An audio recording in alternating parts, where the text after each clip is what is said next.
Praise the Lord, హల్లెలూయా. దేవుని అతి పరిశుద్ధ నామానికి మహిమ కలుగును గాక.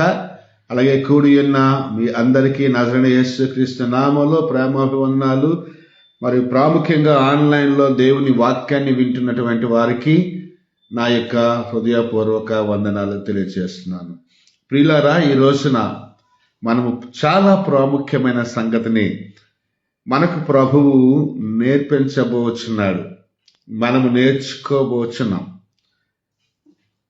ఇది మన మానవ జాతికి లేక క్రైస్తవులకు, దేవుని బిడ్డలకు, పరిశుద్ధులకు, సంఘానికి, సంఘ సేవకులకు, సంఘ నాయకులకు ఇది చాలా ప్రోత్సాహాన్ని, బలాన్ని ఇచ్చేటటువంటి సందేశం అని నేను భావిస్తున్నాను. మరి ప్రాముఖ్యంగా మీరు ఎటువంటి పనుల్లో మీరు ఉన్నప్పటికీ కూడా దయతో ఈ వాక్యాన్ని శ్రద్ధగా వినడానికి ప్రయత్నం చేయవలసిందిగా ప్రభు పేరిట మిమ్మల్ని వేడుకుంటూ పరిశుద్ధ గ్రంథమైన బైబిల్లో నుండి 51వ కీర్తన 10వ వచనాన్ని చదువుకుందాం. వాస్తవానికి 1 నుండి 10 వరకు కూడా కొంచెం తరచుగా నేను మెన్షన్ చేస్తూ కూడా మీకు ఎక్స్ప్లెయిన్ చేయాలని ఆశపడుతున్నాను. దయచేసి వాక్యాన్ని చదువుకుందాం. దేవా, నాయందు శుద్ధ హృదయము కలుగజేయుము, నా అంతరంగములో స్థిరమైన మనస్సును నూతనముగా పుట్టించు. ఇది దావీదు గారు చేసినటువంటి ప్రార్థన. అక్కడ దావీదు బేత్షెబ యుద్ధకు వెళ్ళిన తరువాత నాతానను ప్రవక్త అతని యుద్ధకు వచ్చినప్పుడు అతడు రచించిన కీర్తన. ప్రియులారా, సర్వసాధారణంగా మానవులకు పాపం చేయటము అలవాటే. మానవుడు దైవత్వాన్ని చాలా మట్టుకు కోల్పోతున్నాడు. మానవుడు దేవుని మార్గాలను ఎన్నోసార్లు ఆ మార్గాల నుండి తప్పిపోయాడు. దేవుని నీతి నుండి తప్పిపోయాడు. దేవుడిచ్చిన పరిశుద్ధతను కోల్పోయాడు. ఎన్నో మార్లు.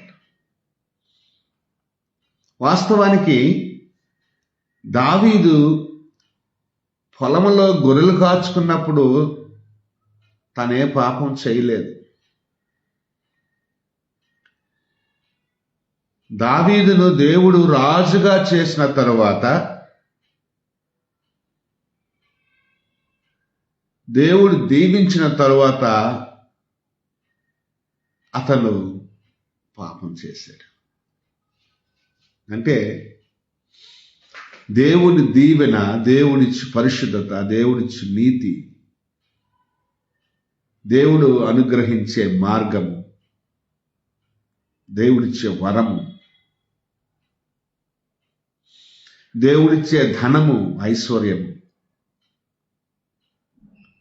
దేవుడిచ్చి మనశ్శాంతి, దేవుడిచ్చి స్వస్థత, ఆరోగ్యము, ఆశీర్వాదం మానవుడు చాలా జాగ్రత్తగా కాచుకోవాలి, దాచుకోవాలి.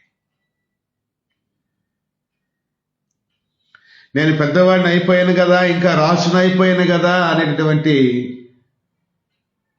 యావలో లేకపోతే మత్తులో ఉంటే ఆ మత్తులోనే చాలా గమ్మత్తులు లేక చాలా పాపాలు, చాలా ఘోరాలు, నేరాలు జరిగిపోతుంటాయి. దేవుడు తన సంకల్పం చొప్పున మనుషులు దీవిస్తాడు. దేవుడు మానవులను లేక మనలను, ప్రభువును నమ్ముకున్న వారిని ఆశీర్వాదాలకు వారసులుగా పిలిచాడు. కాబట్టి ఈ రోజున మనము గ్రహించుకోవాల్సిన విషయం ఏంటంటే, దేవుడిచ్చు పరిశుద్ధతను మనం కాపాడుకోవలసిన ధర్మం మన మీద ఉంది.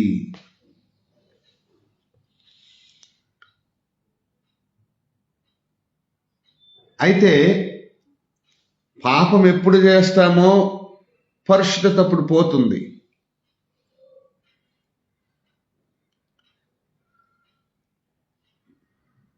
ఆ పరిశుద్ధత పోయినప్పుడు మానవుడులో మిగిలేది ఇంకా పాపమే, అపరిశుద్ధతే, అపవిత్రతే. ఆ అపవిత్రత, అపరిశుద్ధత, అవిధేయత, అతిక్రమం, లేకపోతే ఆ లోపల దాగి ఉన్న దోషము, పాపము, నేరము, ఘోరము, ఇవన్నీ కూడా మాఫీ అవ్వాలి అంటే మళ్ళా మనం ప్రభువుని వేడుకుంటేనే అవుతుంది. ఇప్పుడు నేను మాట్లాడుతున్న మాటలు క్రైస్తవులకు మాత్రమే. ఈ మాటలు అన్యులకు కాదు, హిందువులకి, ముస్లిమ్స్కి అంతకన్నా కాదు. ఒకసారి రక్షణ పొందుకున్నాక, ఒకసారి మన పాపాలు రుణమాఫీ అయిన తర్వాత, నీటి బాప్తిస్మములో మన పాపాలన్నీ కూడా మనము ప్రభు దగ్గర ఒప్పుకున్నప్పుడు, ఆయన రక్తముతో మన పాపాలని ఆయన కడిగినప్పుడు, మారు మనసు పొందినప్పుడు, రక్షణ పొందుకున్నప్పుడు, ఎలాగైతే మన పాపాలన్నీ కూడా కడగబడ్డాయో, అటు తర్వాత రక్షణ పొందుకున్నాక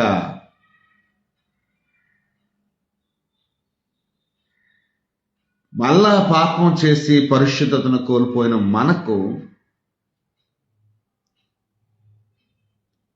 అలాగే క్రైస్తవులమైన మనకు, సేవకులమైన మనకు, సంఘ నాయకులమైన మనకు మరలా ఒక క్రొత్త మనసు, మరలా ఒక నూతన మనసు, మరలా పరిశుద్ధత, మరలా దేవుని నీతి, దేవుని పరిశుద్ధత మన జీవితంలో కలగాలి అంటే మనలో ఉన్న దోషము, పాపము కడగబడితేనే గాని ఆ పరిశుద్ధత రాదు, ఆయన నీతి మనకు దొరకదు. దీనికి ఒకే ఒక మార్గం, ప్రార్థన. ఏంటట? ప్రార్థన చేసుకోవాలి. కన్నీరు కారుస్తావో, ఉపవాసం చేస్తావో, రాత్రి అంతా పోరాడతావో ప్రభువుతో, అది నీ ఇష్టం. కానీ ఇది మాత్రం, ఈ పంచాయతీ మాత్రం నువ్వు ప్రభు దగ్గర తేల్చుకోవటమే, ప్రభుని వేడుకోవటమే, ప్రభు కాలు పట్టుకోవడమే, ప్రభు పాదాలు పట్టుకోవడమే. దానికి అదొక్కటే మార్గం. క్రైస్తవుడు చేసే పాపం, నీతిమంతుడు చేసే పాపం పరిహరించబడాలి అంటే నిన్ను ప్రేమించి నిన్ను క్షమించిన దేవుని పాదాలు పట్టుకుని గోజాడితేనే తప్ప వేరొక మార్గం అంటూ మనకి లేదు.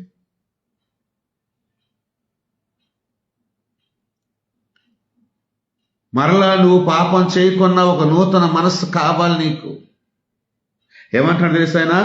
శుద్ధ హృదయము, నూతన హృదయము, నూతన హృదయము, స్థిరమైన మనస్సు నూతనముగా నాలో పుట్టించు, శుద్ధ హృదయాన్ని కలుగు చేయు. శుద్ధ హృదయం అంటే a clean heart, a holy heart. పరిశుద్ధమైన హృదయం, నీతి కలిగిన హృదయం, దోషము లేని, పాపము లేని హృదయం, మలినము లేని హృదయం, మచ్చ లేని హృదయం నీకు కలగాలి. అది కలగాలి అంటే నీ హృదయం కడగబడి అది క్రొత్తదవ్వాలి. నీ హృదయం మళ్ళీ కడగబడాలి అంటే శుద్ధి కలుగజేసేవాడు, పరిశుద్ధత కలుగజేసేవాడు, హృదయాన్ని కడిగేవాడు దేవుడు ఒక్కడే, యేసు ప్రభు ఒక్కడే. తన రక్తము చేత, తన ఆత్మ చేత మనల్ని శుద్ధీకరించగలిగిన దేవుడు యేసు ప్రభు మాత్రమే. కాబట్టి ఆయన్నే వేడుకోవాలి. కాబట్టి ఆయన పాదాల చెంత మనము చేరుకోవాలి. ఆయన పాదాల చెంతకు మనము చేరుకోవాలి. గొర్రెలు కాసుకునేటప్పుడు ఎటువంటి పాపం చేయలేనటువంటి దావీదు రాజుగా అయిన తర్వాత చేసిన పాపానికి చాలా కుమిలిపోతున్నాడు. అందులోకి తను చేసిన పాపం ఏదో దేవుడు తన ప్రవక్త ద్వారా స్ట్రైట్ గా వచ్చి నిలదీసి అడిగినట్టుగా, ఏం చేశావు నువ్వు? ఇది చాలా తప్పు కదా, ఇది చాలా ఘోరమైన తప్పిదం చేశావు దావీదు. ఆల్రెడీ సౌలు చేసిన పాపానికి సౌలు రాజుగా తొలగించబడ్డాడు. జాగ్రత్త సుమి, ఆయన చేసిన పాపమే నువ్వు రాజు అవడానికి కూడా కారణమైంది. నువ్వు పాపం చేస్తే ఏమవ్వాలి? కానీ దావీదు సింహాసనం అనేది దీవెనకరమైనదిగా ఉంది కాబట్టి, దావీదుకు స్థిరత్వాన్ని, అధికారాన్ని ఇచ్చాడు కాబట్టి, తను చేసిన తప్పిదాలను కూడా గుర్తు చేశాడు. మార్చుకో, పద్ధతి మార్చుకో, పరిశుద్ధత తెచ్చుకో, పాపం చేయడం ఆపేశాయి, పాపపు ఆలోచనలు రానివ్వకు, పాపపు పనులు చెయ్యకు, పాపుల మార్గంలో నడవకు.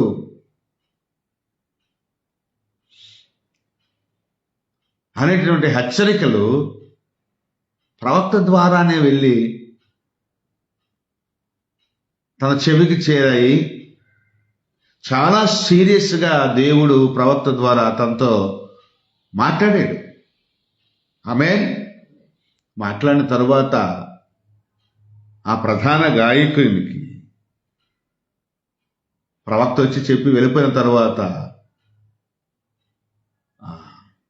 తన దగ్గర ఉన్నటువంటి మ్యూజిక్ డైరెక్టర్కి ఈ కీర్తన రాసిచ్చి పంపిస్తున్నాడు.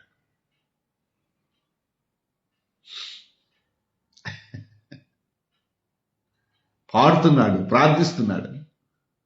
ఏమని ప్రార్థిస్తున్నాడు? దేవా, నా యందు శుద్ధ హృదయము కలుగచేయు, నా అంతరంగములో స్థిరమైన మనసు, అంతరంగాన్ని, హృదయాన్ని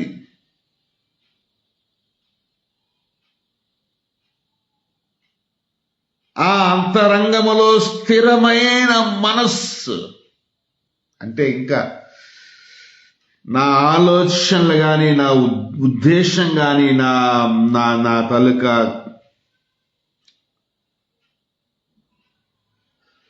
ఊహలు కానీ, ఆలోచనలు కానీ ఇంకా పాపము చేసేటటువంటి వైపు నా మనస్సు వెళ్ళకూడదు.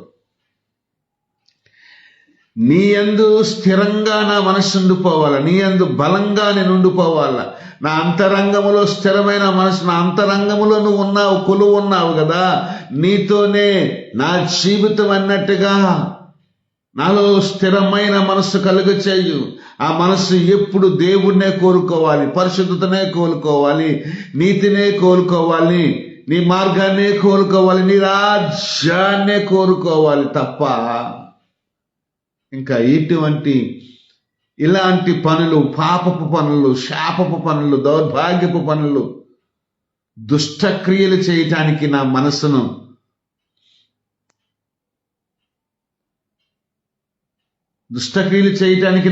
వెళ్ళకున్న నా మనస్సును నా అంతరంగములో నువ్వే స్థిరంగా కలిగించు, స్థిరంగా ఉంచు.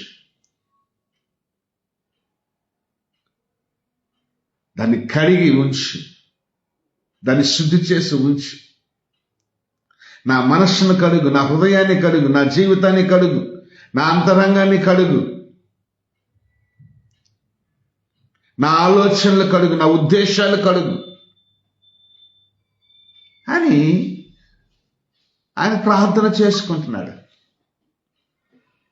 అదే చెప్తున్నాడు అక్కడ. చూసారా, 51వ కీర్తన నుంచి, నా అతిక్రమములు తుడిచివేయము, నా దోషము పోవునట్లను బాగుగా కడుగుము, నా పాపం పోవునట్లు నన్ను పవిత్రపరచుము, నా అతిక్రమములు నాకు తెలిసే ఉన్నవి, నా పాపం ఎల్లప్పుడూ నా ఎదుట ఉన్నది.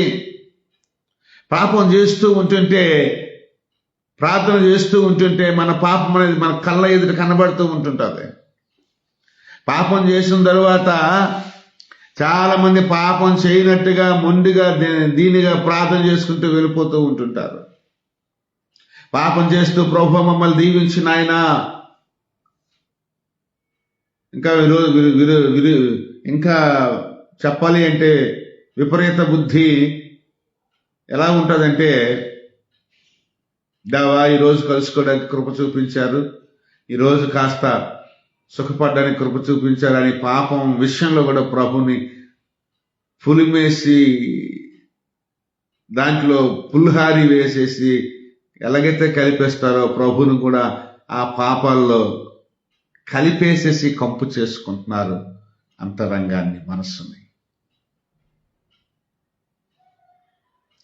చేసిందే తప్పు, చేసిందే పాపం, మరలా ప్రభువా నువ్వు కలుసుకోవడానికి సహాయం చేశావు, ప్రభువా ఈ కాస్త సమయాన్ని మాకు అనుగ్రహించావు అని ప్రభువును కూడా ఆ మధ్యలోనికి లాగడం ఎంతవరకు న్యాయమో చెప్పండి. మీ పాపంలో ప్రభుకి ఏం పాత్ర ఉంటుంది, ఏ పాలి భాగస్వామ్యం ఉంటుంది? దేవుడు అక్కడ నడిపిస్తున్నాడు అనుకుంటున్నారా? దురాత్మ నడిపిస్తుంది అనుకుంటున్నారా? దేవుడు నడిపిస్తుంది అనుకుంటున్నారా? ఆ క్రెడిట్ ఏదో దురాత్మకి ఇవ్వండి, ఆ క్రెడిట్ ఏదో సాతానికి ఇవ్వండి. ఇలాంటి వాడి దగ్గరికి ఫ్రీగా నడిపిస్తాడు వాడు. పాపం చేయటానికి, రోగాలు రావడానికి, ఆ పాపం ద్వారా రోగాలు రావడానికి వాడు ఫ్రీగా మిమ్మల్ని నడిపించుకు వెళ్తాడు. కానీ దేవుడు ఎప్పుడు కూడా పాపం దగ్గరికి నడిపించడు. దేవుడు పాపి దగ్గరికి నడిపించాడంటే వాడి రక్షణార్థమైనటువంటి మారు మనసు పొందుకోవాలి. నీ పరిచర్య ద్వారా, నీ సువార్త ద్వారా, నీ ప్రార్థన ద్వారా, నీ సాక్ష్యం ద్వారా, నీ జీవితం ద్వారా అని దేవుడు తలస్తే నిన్ను పాపి దగ్గరికి పంపిస్తాడు తప్ప ఆ పాపితో పాపము చేయడానికి దేవుడు నీకు సమయాన్ని అనుకూలించేవాడు కాదు.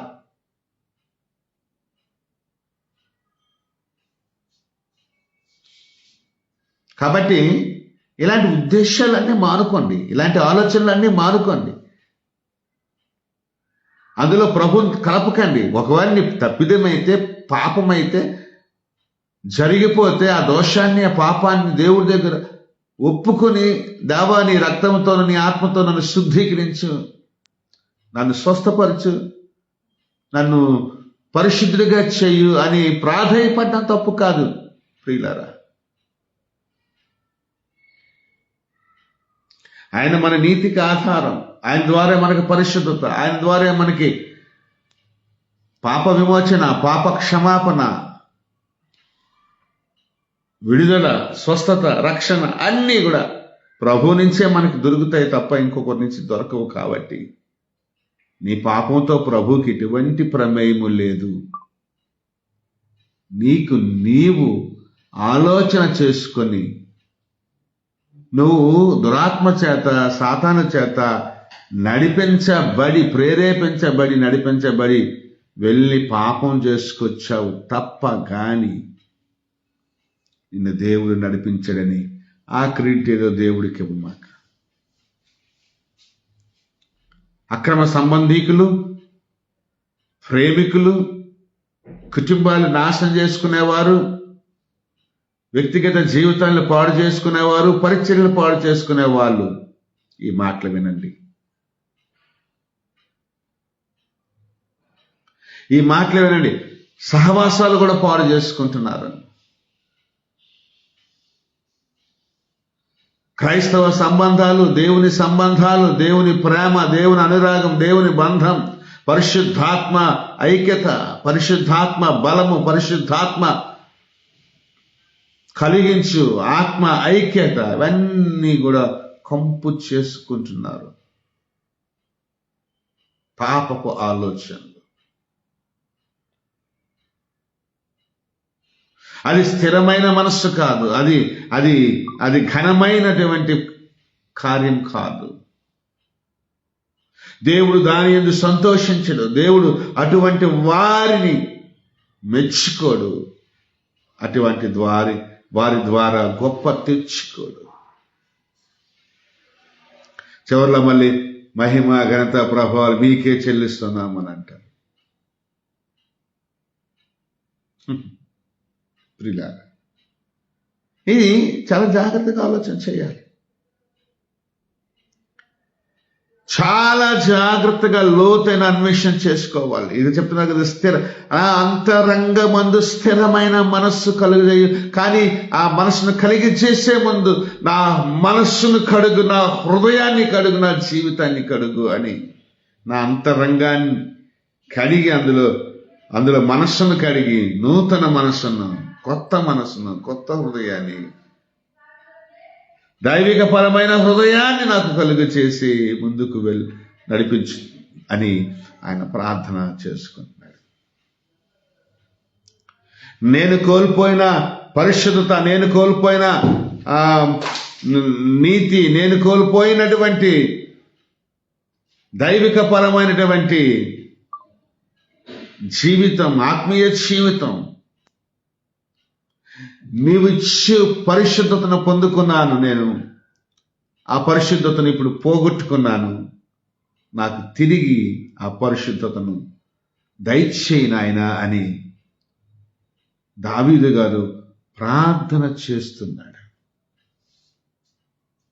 ఈ రోజున నీ ప్రార్థన నీ పరిశుద్ధతను కాపాడుతుందని నేను ఈరోజు చెప్తున్నాను. ప్రియులారా, నీ వ్యక్తిగత ప్రార్థన నువ్వు కోల్పోయిన పరిశుద్ధతను తీసుకొస్తుంది, నీకు కలిగిన పరిశుద్ధతను కాపాడుతుంది అని ఈరోజు నేను మాట్లాడుతున్నాను. దేవుని సేవకునిగా, దేవుని జ్ఞానం మేరకు ఏ వ్యక్తికైనా, నాకైనా, మీకైనా, ఎవరికైనా సరే ఈ రోజున కోల్పోయినటువంటి పరిశుద్ధత, కోల్పోయినటువంటి నీతి,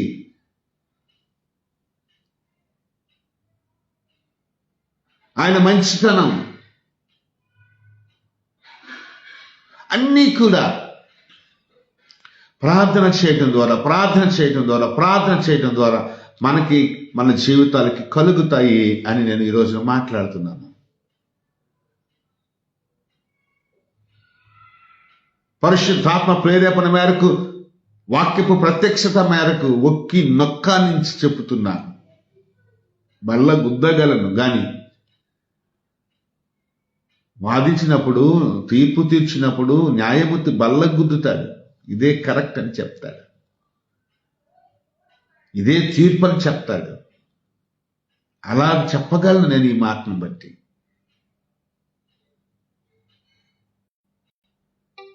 ఆయన ప్రార్థన చేసుకుంటున్నాడు.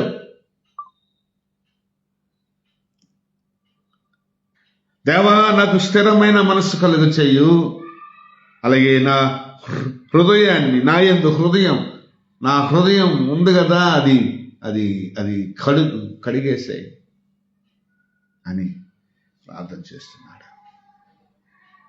ప్రియులారా, ఇంకా అక్కడ అంటున్నాడు కదా, హిస్సోపుతో నా పాపం పరిహరింపుము, నా పాపములకు విముఖుడవు కమ్ము, నా దోషములన్నిటినీ తుడిచివేయము.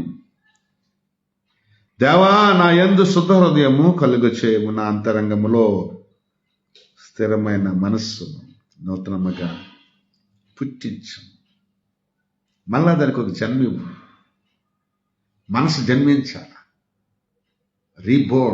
రీబర్త్. అది మళ్ళా అది జన్మించాలి. నా మనస్సుకు జన్మ కావాలి, నా హృదయానికి జన్మ కావాలి. ఎవరు చేస్తారండి ఇలాగ ప్రార్థన? మన హృదయాన్ని మార్చుకోలేము, మన హృదయాన్ని కడుక్కోలేము, మన హృదయానికి మళ్ళా జన్మనివ్వలేము. కానీ మనము చేసే ప్రార్థన బట్టి మన ప్రభు మనకి ఆ రకంగా వాటికి కలుగ చేయగలడు, మనస్సును మార్చగలడు, మనస్సును కడగగలడు, మనస్సును స్థిరపరచగలడు, మళ్ళా నూతన హృదయాన్ని ఇవ్వనుగలడు.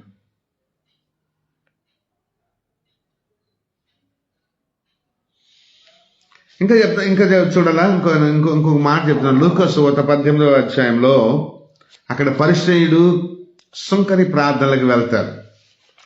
పరిసయ్యుడు చేసే ప్రార్థన అంతా కూడా ముందు సుంకరి వింటాడు. సుంకరి ప్రార్థన చేసాడు. వెంటనే పరిశుద్ధుడి ప్రార్థనలో, అయ్యా బాబోయ్, నేను నా వ్యక్తిగత జీవితంలో ఇంతగా వెనకబడి ఉన్నానా అని వాడికి అర్థమైంది.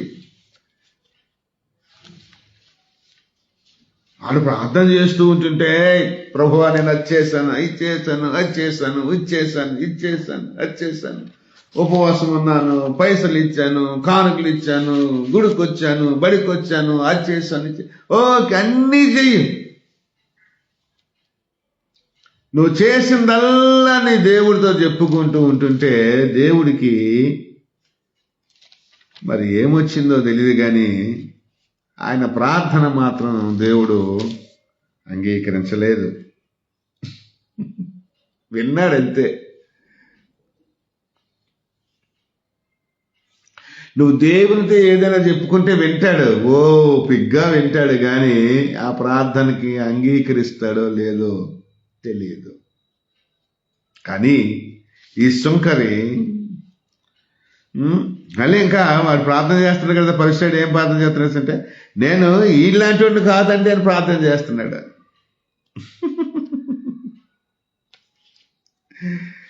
ఈ సుంకరి వలనైనను ఉండనందుకు అని అంటున్నాడు. నేను ఇలాంటి వాడిని కాదండి. వాడు వాడు వాడు వాడు ప్రార్థన జీవితమే లేదు వాడికి, వాడు గుడి జీవితమే లేదు, బడి జీవితమే లేదు, దైవిక భక్తి లేదు వాడికి, దైవిక భీతి లేదు వాడికి అని ప్రార్థన చేసుకుంటూ వీళ్ళకి తక్కువ చేసి ప్రార్థన చేస్తున్నాడు. అది ప్రభు ఇష్టపడలేదు. నువ్వు ఏం చేయగలిగావు పోనీ దేవుడితో చెప్పు, నీకేం కావాలో దేవుడిని అడుగు. దేవా ఈరోజు ఈ పని చేయడానికి దేవా నువ్వు కృప చూపించావు, నీకే మహిమ. దేవా ఈరోజు నీ గుడికి రావడానికి కృప చూపించావు, నీకే మహిమ. దేవా ఈరోజు ప్రార్థన చేసుకోవడం కృప చూపించావు, నీకే మహిమ. దేవా ఈరోజు పరిచయం చేయడానికి కృప చూపించావు, నీకే మహిమ. తప్పులేదు దాంట్లో, దేవుడు అంగీకరిస్తాడు దాన్ని.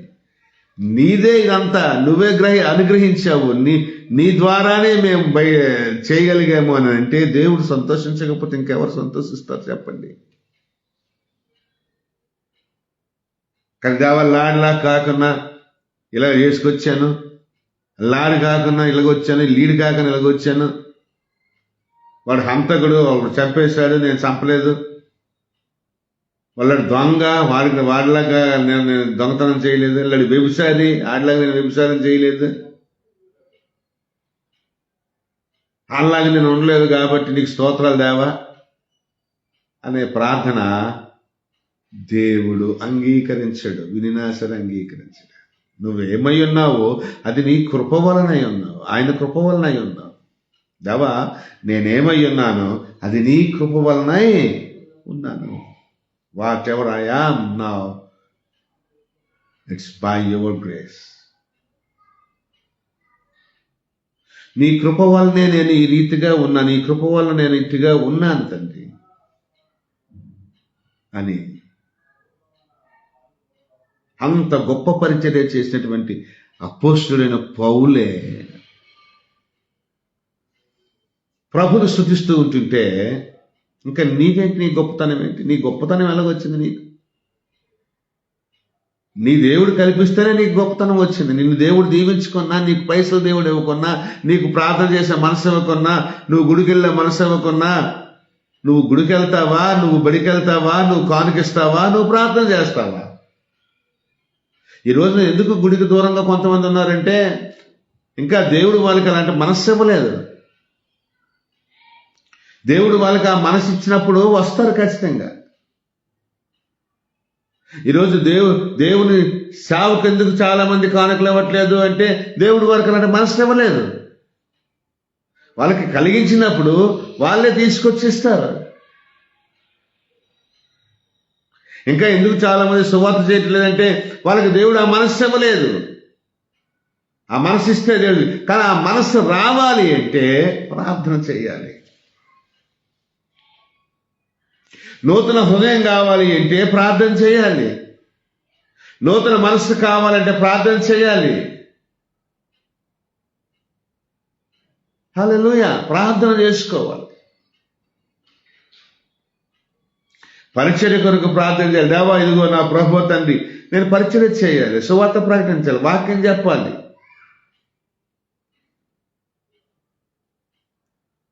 ప్రతి ఏటా మేము క్రిస్మస్ మూమెంట్లో చాలా బిజీగా ఉంటాం. ఆ క్రిస్మస్కి చాలా మంది మాకు కొద్దిగా ఫైనాన్షియల్ సపోర్ట్ చేయండి అని అంటుంటారు. డబ్బులు పంచుతూ సేవ చేయడం అనేది ఎన్నో ఏళ్ళుగా చేసినాం, కానీ దానివల్ల మాకు ఫలితం అనేది పెద్దగా రాలేదు. అది మా స్వనీతి. కానీ దేవుడు వాక్యాన్ని పంచుతూ వెళ్ళమన్నాడు. అలాగే డబ్బులు ఇస్తూ వెళ్ళడం వల్ల మేము మా కుటుంబ పరంగా చాలా శ్రమలు అనుభవించాం, బాధ అనుభవించాం. నువ్వు ఇలా శ్రమ పడాల్సిన పని లేదురా, నా కొరకు నువ్వు నేను ఇచ్చే వాక్యాన్ని జ్ఞానాన్ని పట్టుకెళ్ళి నాన్నని దేవుడు సెలవివ్వడంతో ఈ సంవత్సరంలో చాలా ఆహ్వానాలు నేను వదులుకున్నాను. అయినా వాక్యాన్ని పంచడానికి, వాక్యాన్ని ప్రకటించడానికి, క్రీస్తును ప్రకటించడానికి, సువార్త చెప్పడానికి దేవుడు నాకు ఎన్నో అవకాశాలు కలుగు చేస్తారని నేను ఇంకా నమ్ముతున్నాను. కొన్నిటిని మేము కన్ఫర్మ్ చేశాం. అయ్యా మీరు వచ్చి వాక్యం చెప్పి వెళ్ళండి, మీరు వచ్చి సువార్త చేసి వెళ్ళండి, మీరు వచ్చి మరి మమ్మల్ని బలపరిచి వెళ్ళండి, మీరు వచ్చి మా సహవాసాన్ని బలపరచండి, మీరు వచ్చి మా గ్రామానికి సువార్త ప్రకటించండి, మీరు వచ్చి ఇదిగోనైనా ఇన్ని ఫెలోషిప్స్, ఎంతమంది సేవకులు, ఎంతమంది సేవకురాళ్ళు, ఎంతమంది విశ్వాసులు వస్తారు, సంఘాలను బలపరిచి వెళ్ళండి అయ్యా అని కోరుకొని ఆహ్వానించినటువంటి దైవజనులు చాలా మంది మాకు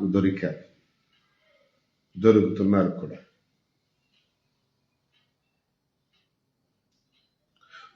అలాగే వెళ్తాం కూడా. ఇంకా అనేక ఆహ్వానాలు రాబోతున్నాయి. కొన్నిటిని ఆల్రెడీ ఫిక్స్ చేస్తాం. ఎందుకు అంటే మనం ప్రార్థన చేసుకోవాలి. అలాగా దేవా నీ కొరకు నేనేం చేయగలిగాను దేవా, లేకపోతే ఒక రోజున తీర్పు పునరుత్థానం అనేది ఒకటి ఉంటుంది. తీర్పులోనికి మనం వెళ్ళిపోతాం. జీవ పునరుత్థానం ఒకటి ఉంటుంది. తీర్పులోనికి మనం వెళ్ళామా, నువ్వేం చేసావు నాకు అని అడుగుతాడు దేవుడు. నువ్వేం చేయగలిగావని దేవుడు అడుగుతాడు. నువ్వేం చేసావో దేవుని అడుగుతాడు. దావీదుని అడిగాడు, నువ్వు ఇది ఎందుకు చేసావు, నువ్వేం చేసావు, నువ్వు ఇది చేయాల్సిన అవసరం ఏమో వచ్చింది. ఇంతకుముందు సౌలు కూడా ప్రవక్త చేయాల్సిన పని తీసుకొచ్చి రాజు చేశాడు కాబట్టి దేవుడు కోప్పడి అతన్ని రాజుగా తొలగించాడు. ఆయన తప్పుదం చేసినా దేవుడు ఒప్పుకోలేదు. ఇప్పుడు నువ్వు తప్పుదం చేస్తూ ఉంటుంటే అది సరైన పద్ధతి కాదు సుమా అని ఎవరి దగ్గరికి పంపించాడు? దావీదు దగ్గరికి దేవుడు పంపించాడు.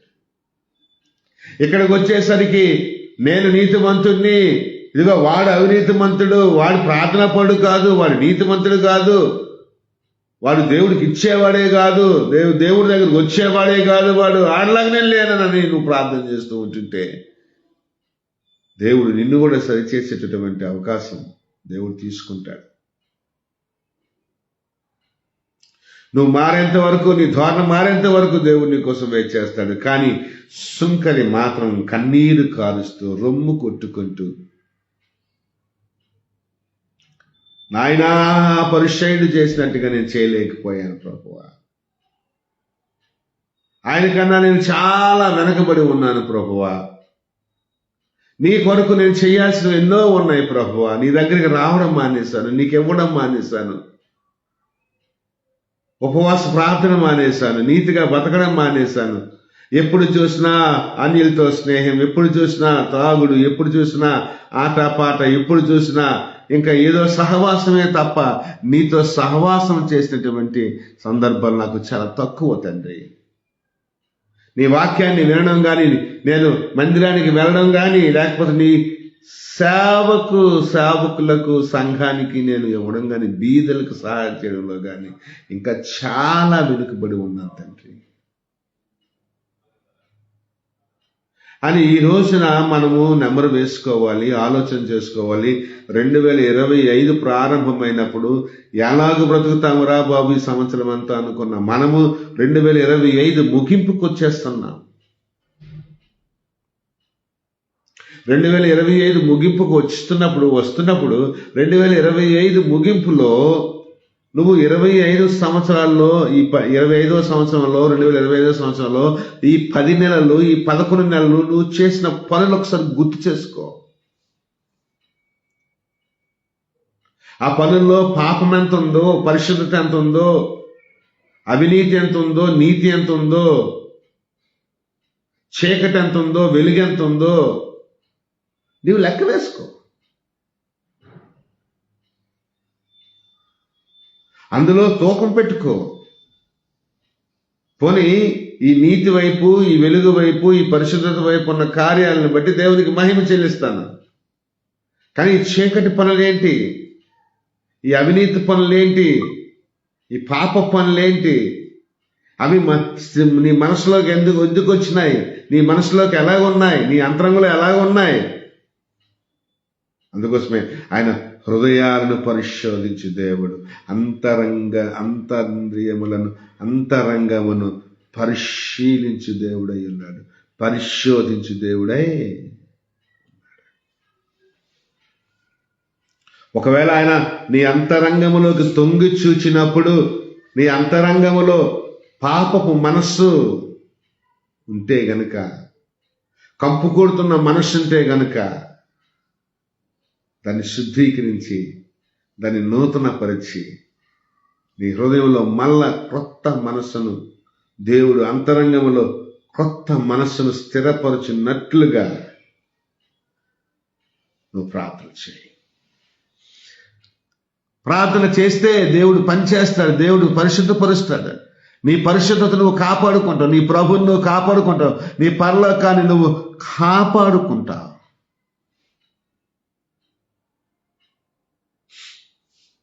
హల్లెలూయా.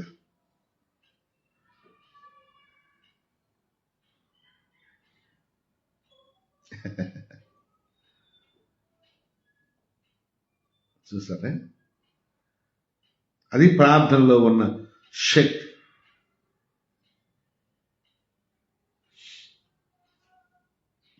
చివరగా నేను ఒక మాట చెప్తా.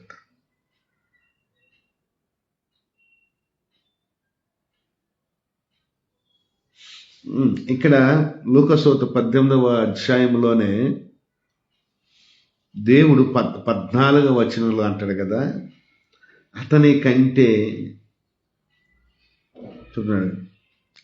కంటే ఇతడు నీతిమంతుడుగా తీర్చబడి తన ఇంటికి వెళ్ళాడు.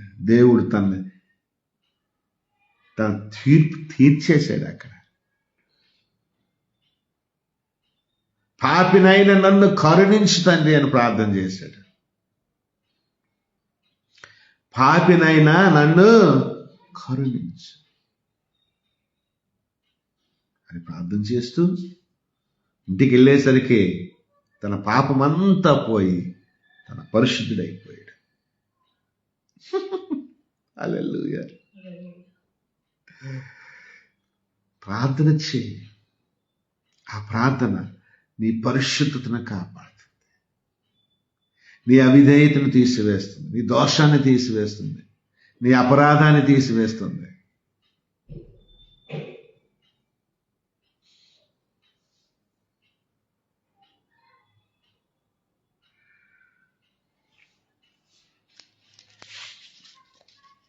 హల్లెలూయా. చివరికి ఒక మాట చెప్పి ముగిస్తాను. మార్కు సువార్త 5వ అధ్యాయంలో 12 సంవత్సరాల నుండి రక్తస్రావముతో బాధపడుతున్నటువంటి స్త్రీ మనకు కనబడుతుంది. ఆమె ఎంతో మంది వైద్యుల దగ్గరికి వెళ్ళి పరీక్షలు చేయించుకుంది, మందులు వాడింది. కానీ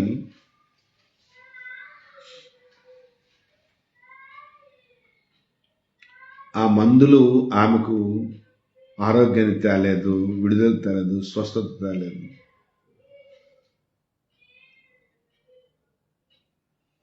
మరింత సంకటపడ్డం అనేది జరిగింది.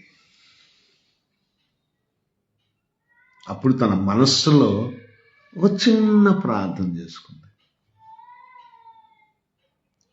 నేను ఈరోజు ప్రభు దగ్గరికి వెళ్ళి ఆయన చెంగు ముట్టుకుంటే చాలు, నేను స్వస్థపరచబడతాను అని ప్రార్థన చేసుకుంది, నమ్మింది, నమ్మకంతో వెళ్ళింది.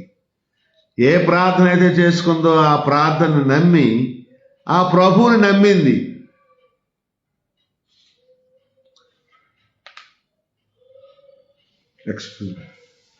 ప్రార్థన చేసుకునేటప్పుడు ప్రభు నమ్మాలి, ప్రభు నమ్మి ప్రార్థన చేయాలి. ప్రార్థన చేసిన తర్వాత ప్రభు నమ్మాలి. వెళ్ళి అదే నమ్మకంతో అదే విశ్వాసంతో ఆయన చెంగు ముట్టుకుంటే ఆమె బాధ నివారణ అయ్యింది. ఎవరు నన్ను ముట్టుకున్నారా అని ప్రభు వెనక్కి తిరిగి చూసినా ప్రభువులో ఉన్న ప్రభావం, అనగా ప్రభువులో ఉన్న పరిశుద్ధత, ప్రభువులో ఉన్న శక్తి, ప్రభువులో ఉన్న బలము, ప్రభువులో ఉన్న స్వస్థత శక్తి, ఆ వెలుగు బలము, దైవిక బలము ఒక్కసారిగా ఆమెలో వచ్చేసాయి.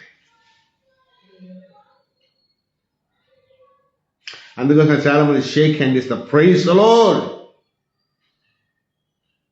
అందుకోసం చాలా మంది తల మీద చేసి ప్రార్థన చేస్తారు, హస్తనిక్షేపణం చేస్తారు. అందుకోసం మనుషులను హత్తుకుంటారు, మనుషులను పట్టుకుంటారు, ముట్టుకుంటారు. ఆ దైవత్వం అనేది వాళ్ళకి వెళ్ళడానికి, ఆ దైవిక శక్తి వాళ్ళు పొందుకోవడానికి.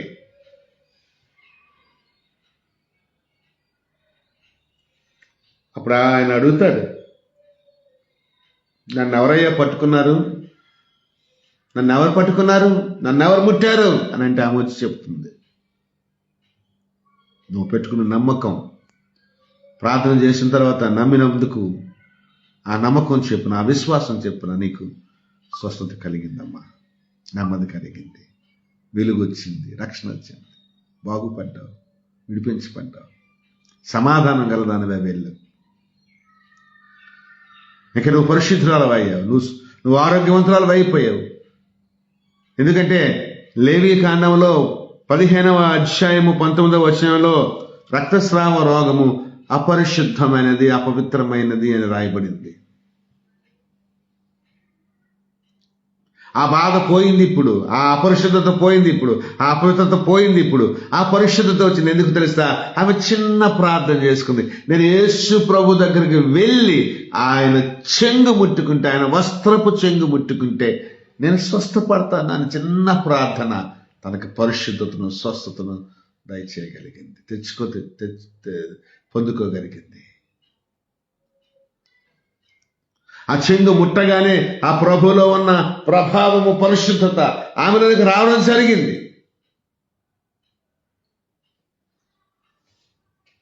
హల్లెలూయా. ఆమె ప్రార్థన చేయకపోతే ఆ పరిశుద్ధత, ఆ స్వస్థత, ఆ బాధ పోయేది కాదు. ఆ చిన్న ప్రార్థన తనకు కావలసిన ఆరోగ్యాన్ని, ఆనందాన్ని, అభివృద్ధిని, సంతోషాన్ని, ఆశీర్వాదాన్ని, స్వస్థతను, పరిశుద్ధతను తీసుకొచ్చాయి. కాబట్టి నేను చెప్తున్న ఈ మాటలు ఏంటంటే, ప్రార్థన చేస్తే కోల్పోయిన పరిశుద్ధత మనకు దొరుకుతుంది. ప్రార్థన మనకు కలిగిన పరిశుద్ధతను కాపాడుతుంది. అందుకోసమే అపోస్తలుడైన పౌలు కొలస్సీయులకు రాస్తూ అన్నాడు కదా, ప్రార్థన యందు నిలకడగా ఉండండి, మెలకువగా ఉండండి అని ఆయన చెప్తూ వస్తున్నాడు. మనం నిన్న ఒక 10 నిమిషాలు ప్రార్థన చేశాం కాబట్టి ఈ రోజున ఒక అరగంట చేద్దాము అనుకోని కాకుండా, లేకపోతే ఈరోజు ఒక గంట సేపు ప్రార్థన చేశాం కాబట్టి 2 రోజులు ప్రార్థన ఎగ్గొడదామని డుమ్మా కొడదామని అనుకోకున్నా, ఏ రోజు ప్రార్థన ఆ రోజు, ఏ రోజు ప్రార్థన ఆ రోజు చేసుకునేటట్టుగా ఆ ప్రార్థనలో నువ్వు నిలకడగా మెలకువగా ఉంటే గనక ఆ ప్రార్థన నీ పరిశుద్ధతను కాపాడుతుంది అని ఈ రోజున ప్రభు చెప్తున్నాడు. ఏ రోజైతే ప్రార్థన చేయటం ఆగిపోతావో ఆ రోజున నువ్వు పాపానికి దగ్గరైపోతావు. ఏ రోజైతే నువ్వు ప్రార్థన చేయటం మొదలు పెడతావో ఆ రోజున నువ్వు పాపానికి దూరంగా ఉండగలుగుతావు. అందుకోసం అంటాడు, ప్రార్థన చేసేవాడు పాపం చేయలేడు. పాపం చేసేవాడు ప్రార్థన చేయలేడు. ఏంటట?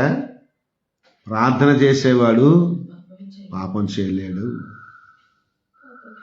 పాపం చేసేవాడు ప్రార్థన చేయలేడు. అంటే ప్రార్థన మన పాపాన్ని దూరపరుస్తుంది. మన మనస్సును దేవుడు కడిగినట్టుగా, దేవుడు మనతో ఇన్వాల్వ్ అయినట్టుగా, దేవుడు మనల్ని చక్కపరిచినట్టుగా, దేవుని పరిశుద్ధత మళ్ళా మనం పొందుకున్నట్టుగా మన ప్రార్థనే మనకు ఉపయోగపడుతుంది. కాబట్టి ప్రార్థనలో నిలకడగా ఉండండి, ప్రార్థన చేయండి. ప్రార్థన పరిశుద్ధతను కాపాడుతుంది, కోల్పోయిన పరిశుద్ధతను తీసుకొస్తుంది. ఉన్న నీతిని, దేవుని పరిశుద్ధతను నీలో నాలో ఉంచగలుగుతుంది. పాపము జోలికి ప్రార్థన జీవితం కలిగిన వారు పాపపు జోలికి వెళ్ళకున్న జాగ్రత్త పడగలుగుతారు అని ఈ రోజున తెలియచేస్తూ ఈ నా మాటలు ముగిస్తున్నాను. దేవుడు మనలను దీవించి ఆశీర్వదించును గాక. ఆమేన్. ఈ మాటలు బట్టి అమ్మగారు మన మధ్యలో ఉన్నారు, వారు వచ్చి చిన్న ప్రార్థన చేయగలుగుతారు. హల్లెలూయా. Praise the Lord. ప్రార్థన చేస్తాం. సకల ఆశీర్వాదం కారణభూతురాన్ని ఘనమైన నామములో స్తుతి స్తోత్రాలు చెల్లిస్తుంది తండ్రి ప్రభా. ఈ మధ్యాహ్నం కాల సమయంలో తండ్రి ప్రభా దేవానికి స్థుతి స్తోత్రాలు చెల్లిస్తుంది తండ్రి. మీ దాసు ద్వారా ప్రభా నీ బలిమైన స్వరాన్ని ప్రభా మనందరికీ వినిపించే తండ్రికి స్థుతి స్తోత్రాలు చెల్లిస్తుంది తండ్రి. ఆ దినంలో ప్రభా దావీదు ప్రార్థన చేసినట్లుగా ప్రభా తండ్రి మా హృదయంలో ప్రభా శుద్ధమైన హృదయం ప్రభా పుట్టించమని ప్రార్థిస్తున్నాం. అలాగే ప్రభా మా అంతరంగంలో స్థిరమైన మనస్సు నూతనంగా పుట్టించమని ప్రార్థిస్తున్నాను తండ్రి ప్రభా. అలాగే తండ్రి ఈ దినం నుంచి ప్రభా వాక్యం విని తండ్రి ప్రభా శుంకర ఆ రోజున ప్రార్థన చేసినట్లుగా ప్రభా ఆత్మీయ జీవితంలో అన్ని విషయంలో వెనకబడి ఉన్నాను తండ్రి ప్రభా. మా పాపలను క్షమించు ప్రభా, నన్ను కరుణించు ప్రభా. అలాగే ప్రభా తన ప్రార్థననే శుంకర ప్రార్థనని ఆలకించో తండ్రి. దేవానికి స్తుతి స్తోత్రాలు చెల్లిస్తుంది తండ్రి. అలాగే ప్రభా 12 సంవత్సరాల నుంచి బాధపడుతున్న రక్తస్రావంతో బాధపడుతున్న స్త్రీ ప్రార్థననే ప్రభా నీ యందు విశ్వాసం నుంచి నీ చదువును ముట్టి తన స్వస్థ పొందుకొని తండ్రి. దేవానికి స్తుతి స్తోత్రాలు చెల్లిస్తుంది తండ్రి. ఈ దినం నుంచి ప్రభా మేము ప్రార్థనలో ప్రభా నిలకడిగి ఉండడానికి నీ పరిశుద్ధతలో నిలకడిగా ఉండడానికి ప్రభా నీ కృప మా అందరికీ దయచేయమని ప్రార్థిస్తుంది తండ్రి ప్రభా. ప్రతి దినం ప్రభా యేసయ్య మమ్మల్ని శుద్ధపరిచాను తండ్రి ప్రభా. శుద్ధమైన హృదయము, నూతనమైన హృదయము ప్రభు మా అందరికీ దయచేయమని ప్రార్థిస్తుంది తండ్రి ప్రభా. ఆన్లైన్ ద్వారా ఎంతో మంది నీ వాక్యం విన్నారు తండ్రి. ప్రతి ఒక్క బిడ్డని పేరు కుటుంబీకిని పేరు దీవించను, ఆశీర్వదించను ప్రభా. ఈ వాక్యం వల్ల హృదయంలో ఫలించుటట్టుగా ప్రభా దీవించి ఆశీర్వదించు ప్రార్థిస్తుంది తండ్రి. అలాగే పరిచయం దీవించండి, మా కుటుంబం దీవించండి, మా సంఘంలో జాతపరిచిన ప్రతి బిడ్డను పేరు దీవించండి. అలాగే ప్రభా సవిత సంఘాన్ని కూడా దీవించను, ఆశీర్వదించండి. సమస్త మహిమగంతా ప్రభావం మీద అర్పించుకుంటూ యేసు పరిశుద్ధ నామమున అడిగి వేడుకుంటున్నాం తండ్రి. ఆమేన్. అలాగే నిల్చో.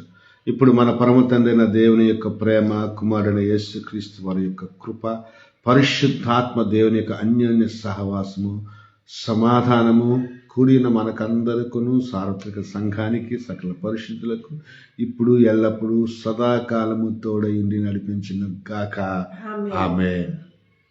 పరలోకమందున్న మా తండ్రి, నీ నామం పరిశుద్ధపరచబడును గాక, నీ రాజ్యం వచ్చును గాక, నీ చిత్తము పరలోకమందు నెరవేర్చినట్లు భూమి మీద నెరవేర్చబడును గాక. మా అనుదిన ఆహారం నేడు మాకు దయచేయము, మా రుణస్తులకు క్షమించిన ప్రకారం మనము క్షమించము, మమ్మల్ని శోధనలోకి తేక దృష్టి నుంచి తప్పించము. ఎందుకనగా రాజ్యము, బలము, శక్తి, మహిమ నిరంతరము మీరై ఉన్నారు తండ్రి. ఆమేన్.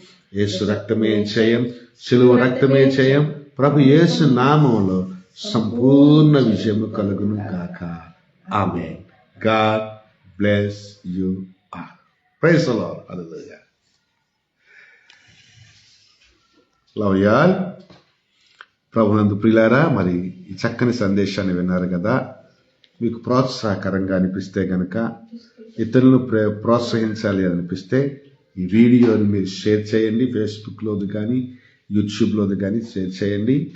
అలాగే ఈ ఆశీర్వాదకరమైనటువంటి పరిచర్యలో మీ ఆశీర్వాదాల నిమిత్తము మీరు మాతో పాలిభాగస్తులు అవ్వాలని మనస్ఫూర్తిగా కోరుకుంటూ మా కొరకు ప్రార్థన చేయండి. మేము చేస్తున్న పరిచర్యలో, వాక్య పరిచర్యలో, సువార్త పరిచర్యలో, స్వస్థ పరిచర్యలో, అలాగే దేవుని సేవకులను బలపరిచి దేవుని సంఘాలను బలపరిచే పరిచర్యలో మాతో కూడా కలిసి రావాలని, దేవుని రాజ్యపు వ్యాప్తిలో ఒక ఆశీర్వాదకరమైన పాత్రగా మాతో మీరు నిలబడాలని వేడుకుంటూ, ఆహ్వానిస్తూ, ఆశీర్వదిస్తూ ఈ మాటలు ముగిస్తున్నాను.